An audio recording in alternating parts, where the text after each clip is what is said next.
तो फ्रेंड्स, कैसे हैं आप लोग। आइए मैं आप लोगों को आज सेल के बारे में थोड़ा और जानकारी देता हूँ। पिछले वीडियो में हमने सेल के बारे में कुछ बताया था, उससे आगे थोड़ा इम्पोर्टेंट बात कुछ जानेंगे।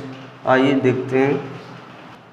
तो सेल का जो नेम है, टेक्निकल नेम, वो साइटो है और इसकी स्टडी को हम क्या कहते हैं, साइटोलॉजी। तो study of cell is known as cytology. Next है हमारा, इसका डिस्कवर्ड किसने किया। तो सेल की डिस्कवरी जो है वो रॉबर्ट हुक साहब ने किया। सेल की डिस्कवरी किसने किया, रॉबर्ट हुक साहब ने किया। लेकिन ये डेड सेल की डिस्कवरी की है। किसकी, डेड सेल। और जो लिविंग सेल की खोज किया था वो लीवेनहॉक साहब ने किया था। तो ऐसे आप याद कर सकते हो कि L for living, L for Leeuwenhoek. Leeuwenhoek living cell की खोज किया। सेल थ्योरी किसने किया दिया, सेल थ्योरी दिया स्लाइडेन और स्वान साहब ने। किसने दिया, स्लाइडेन ने और स्वान नाम के दो वैज्ञानिक थे जिन्होंने सेल थ्योरी दिया।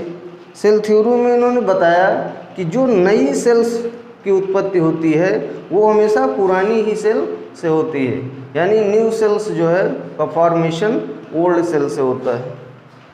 और नेक्स्ट है स्मॉलेस्ट सेल, यानी कौन सा ऐसा ऑर्गेनिज्म है जिसमें स्मॉलेस्ट सेल होता है, तो वो है माइकोप्लाज्मा।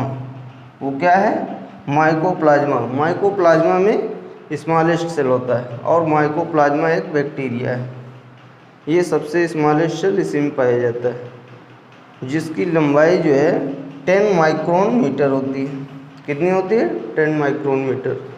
नेक्स्ट है लार्जेस्ट सेल, सबसे ज़्यादा बड़ी, सबसे बड़ी लार्जेस्ट सेल किस में होती है, एग ऑफ ऑस्ट्रिच, यानी ऑस्ट्रिच शुतुरमुर्ग का जो अंडा होता है उसमें जो है क्या होती है, वो एक पूरा सेल होता है। सबसे बड़ी सेल वही होता है जिसकी लंबाई जो होते हैं 15 से 18 सेंटीमीटर, यानी 15 से 18 सेंटीमीटर की लंबाई जो है वो सबसे बड़ी होती है। 15 सेंटीमीटर की आपकी पटरी होती है स्केल, तो वही समझ लीजिए इतना बड़ा जो है ऑस्ट्रिच का एग होता है पूरा, और वो पूरा एक सेल होता है। नेक्स्ट अगर ह्यूमन के बारे में हम जाने, ह्यूमन के बारे में सेल की कहानी, तो स्मॉलेस्ट सेल ह्यूमन बॉडी में कौन सा होता है, स्पर्म होता है। स्मॉलेस्ट सेल ह्यूमन बॉडी में कौन सा होता है, स्पर्म होता है। यस फॉर स्मॉलेस्ट और यस फॉर स्पर्म, ऐसे जानते हैं। लार्जेस्ट सेल ओवम होता है। स्पर्म जो है वो मेल गैमेट होता है। क्या होता है, मेल गैमेट। और ओवम जो होता है वो फीमेल गैमेट होता है।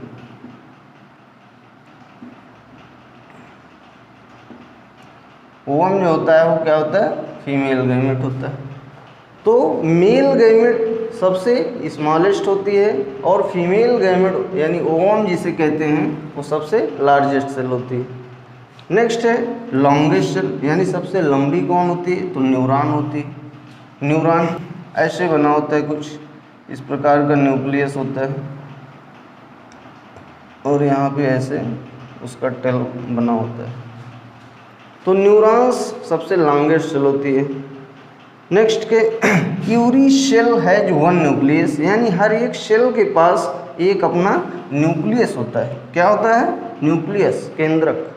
और हर एक न्यूक्लियस क्या करता है, होल्ड करता है जेनेटिक मटेरियल को, इंफॉर्मेशन, यानी जेनेटिक इंफॉर्मेशन जो होता है उसे होल्ड करता है कि आपके जो पेरेंट्स हैं उनमें क्या क्या ऐसे गुण थे, बायोलॉजिकल गुण, जिसको हम नेक्स्ट प्रोजेनी में भेजें। तो इसका अध्ययन जो है जेनेटिक इंफॉर्मेशन के जरिए होता है, जिसको जो है न्यूक्लियस बियर करता है, यानी न्यूक्लियस में जेनेटिक इंफॉर्मेशन होता है। आगे देखते हैं, प्रोकैरियोटिक और यूकैरियोटिक दो भागों में सेल को बांटा गया।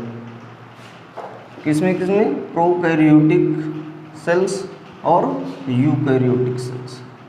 तो प्रोकैरियोटिक सेल में सिंगल सेल्ड ऑर्गेनिज्म का स्टडी किया जाता है, यानी ये ऑर्गेनिज्म सिंगल सेल्ड होते हैं। और यूकैरियोटिक में सिंगल सेल भी कुछ होते हैं और कुछ जो है ज़्यादातर मल्टी सेलुलर होते हैं। आइए एक एक करके जानिए प्रोकैरियोटिक के कैरेक्टर्स और यूकैरियोटिक के। तो सबसे पहले ये इनमें नो न्यूक्लियस यानी कोई न्यूक्लियस नहीं होता और जेनेटिक मटेरियल जो है इनका जो फ्रीली सस्पेंडेड होता है न्यूक्लियॉइड में। यानी जब न्यूक्लियस नहीं होता तो जेनेटिक मटेरियल फ्रीली सस्पेंडेड जहाँ होता है उस स्पेस को हम क्या कहते हैं, न्यूक्लियॉइड बोलते हैं। यानी इसमें ट्रू न्यूक्लियस नहीं पाया जाता। और इनकी सेल साइज जो होती है 0.1 से लेके 0.5 माइक्रोन मीटर तक। सेल की साइज क्या होती है 0.1 से 0.5 माइक्रोन मीटर तक। रिप्रोड्यूस बाई बाइनरी फिजन, ये रिप्रोड्यूस करते हैं केवल बाइनरी फिजन के द्वारा एसेक्सुअली, यानी इनमें सेक्सुअल रिप्रोडक्शन नहीं पाया जाता। इसका एग्जाम्पल है बैक्टीरिया, साइनोबैक्टीरिया।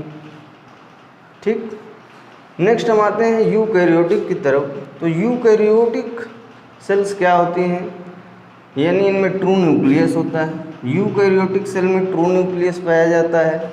इनकी साइज जो होती है वो 10 से 100 माइक्रोन मीटर तक होती है। ये रिप्रोड्यूस करते हैं सेक्सुअली भी और एसेक्सुअली भी, दोनों तरह से रिप्रोड्यूस करते हैं। इसका एग्जाम्पल है प्लांट, एनिमल, फंजाई और प्रोटोजोन्स। प्रोटोजोन्स जो होते हैं वो सिंगल सेल्ड होते हैं, बाकी सब के सब क्या होते हैं, मल्टी सेलुलर ऑर्गेनिज्म होते हैं। तो यूकैरियोटिक की और प्रोकैरियोटिक की ये स्पेसिफिक कैरेक्टर्स हैं कुछ, इनको आप याद रखिए। नेक्स्ट हम जानते हैं इनके ऑर्गेनेल्स के बारे में कि सेल में क्या क्या ऑर्गेनेल्स हो सकते हैं। तो नेक्स्ट हम जानेंगे friends components of cell. Cell के क्या क्या कंपोनेंट्स हैं आइए जानते हैं। सेल में मुख्यतः 3 कंपोनेंट्स होते हैं। एक सेल ऑर्गेनेल्स होता है, सेल ऑर्गेनेल्स, सेल मेम्ब्रेन होती हैं और सेल वॉल होते हैं। तो सेल वॉल जो होता है वो केवल प्लांट में होता है, एनिमल में नहीं होता। इसी के बेस पे प्लांट और एनिमल को अलग किया गया है। आइए एक एक करके जाएं। सेल ऑर्गेनेल्स मतलब बहुत सारे ऑर्गन्स हैं जो सेल को बनाते हैं। जैसे आपका न्यूक्लियोलस हो गया, न्यूक्लियोलस में न्यूक्लियस और न्यूक्लियर मेम्ब्रेन पाई जाती है। न्यूक्लियस के अंदर बताया जेनेटिक मटेरियल DNA RNA होता है। इंडोप्लाज्मिक रेटिकुलम होता है, ER इंडोप्लाज्मिक रेटिकुलम, जो 2 प्रकार का होता है, स्मूथ इंडोप्लाज्मिक और रफ इंडोप्लाज्मिक रेटिकुलम। नेक्स्ट हमारा गोल्जी बॉडी होता है, गोल्जी बॉडी। नेक्स्ट राइबोसोम होते हैं, माइटोकॉन्ड्रिया होता है और लाइसोसोम तथा क्लोरोप्लास्ट होते हैं। ये सारे ऑर्गेनेल्स जो है सेल के अंदर पाए जाते हैं। अभी इनके बारे में आगे वीडियो में एक एक करके डिटेल में अध्ययन करेंगे। नेक्स्ट जानते हैं सेल मेम्ब्रेन के बारे में। सेल मेम्ब्रेन आउटर कवरिंग होती है सेल की। सेल मेम्ब्रेन क्या होती है, आउटर कवरिंग होती है सेल की। और इट इज ए पोरस, यानी यह छिद्रयुक्त होती है, इसमें छोटे छोटे छेद होते हैं, इसीलिए ये सिलेक्टिवली परमिएबल होती है। क्या होती है, सिलेक्टिवली परमिएबल मेम्ब्रेन होती है। ओस्मोसिस के थ्रू इसमें जो है पास आउट होता है सब्सटेंसेस। नेक्स्ट है सपोर्ट एंड प्रोटेक्ट, या सपोर्ट और प्रोटेक्ट भी करती है। जो अंदर के ऑर्गेनेल्स होते हैं उनको सपोर्ट करती है और प्रोटेक्ट करती है। नेक्स्ट है cell wall. Cell wall only in plant cell, यानी ये केवल प्लांट सेल में पाई जाती है और it is rigid and surrounding the cell membrane. यह सेल मेम्ब्रेन के चारों तरफ होती है और क्या होती है, रिजिड होती है। रिजिड मीन्स कठोर, या काफ़ी कठोर होती है, जिससे जो है प्लांट काफ़ी सॉलिड होते हैं एनिमल के कंपैरिजन में। It is made of cellulose, या सेल्यूलोज की बनी होती है या तो पेक्टिन की बनी होती है। सेल्यूलोज और पेक्टिन से मिलके सेल वॉल बनी होती है और यह एक प्लांट सेल में ही पाई जाती है। इसी के बेस पे प्लांट और एनिमल को अलग किया गया है। तो नेक्स्ट वीडियो में फ्रेंड्स जानेंगे अलग अलग ऑर्गेनेल्स के बारे में डिटेल जानकारी। तो मिलते हैं अगले वीडियो में।